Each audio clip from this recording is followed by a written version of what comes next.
আসসালামু আলাইকুম সবাইকে। আজকে আমরা আরবি ভাষা শিখতে বেসিক কিছু আরবি শব্দ নিয়ে আলোচনা করব। এখানে আরবি শব্দ আনা অর্থ আমি, নাহনু অর্থ আমরা, ইনতা অর্থ তুমি, যা পুরুষ ক্ষেত্রে ব্যবহার করা হয়, ইনতি অর্থ তুমি, যা মহিলা ক্ষেত্রে ব্যবহার করা হয়, হুয়া অর্থ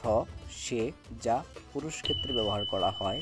হিয়া অর্থ সে, যা মহিলা ক্ষেত্রে ব্যবহার করা হয়, জিব অর্থ দাও, শিল অর্থ নাও, গাবল অর্থ আগে, বাদেন অর্থ পরে, ইয়েবেদা অর্থ শুরু, আখের অর্থ শেষ, মিতা অর্থ কখন, আলহিন অর্থ এখন,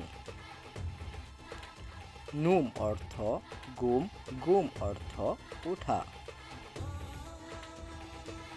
ইজলিশ অর্থ বসা, ওয়াগেব অর্থ দাঁড়ানো, লেশ অর্থ কেন, কিদা অর্থ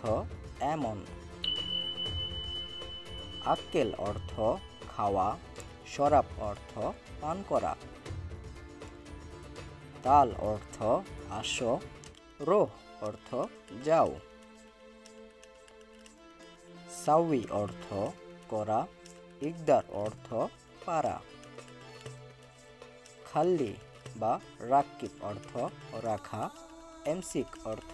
ধরা, শুফ অর্থ দেখা, ইসমা অর্থ শোনা,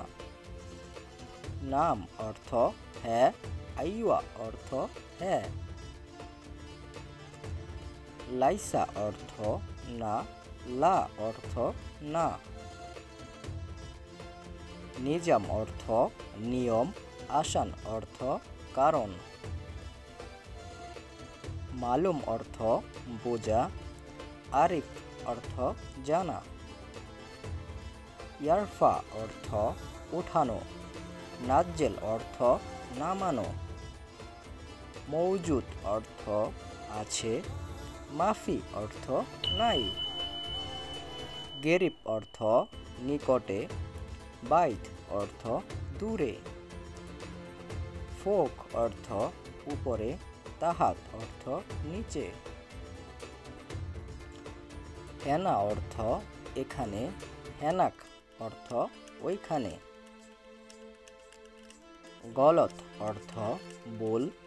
সহি অর্থ সঠিক, কালাম অর্থ কথা, গুল অর্থ বলা। প্রিয় প্রবাসী বন্ধুরা, আমাদের ভিডিওটি দেখে যদি উপকার হয়ে থাকে তাহলে সাবস্ক্রাইব করে পাশে থাকবেন। আর যারা ফেসবুক বা টিকটক থেকে দেখতেছেন অবশ্যই ফলো দিতে ভুলবেন না। ধন্যবাদ সবাইকে।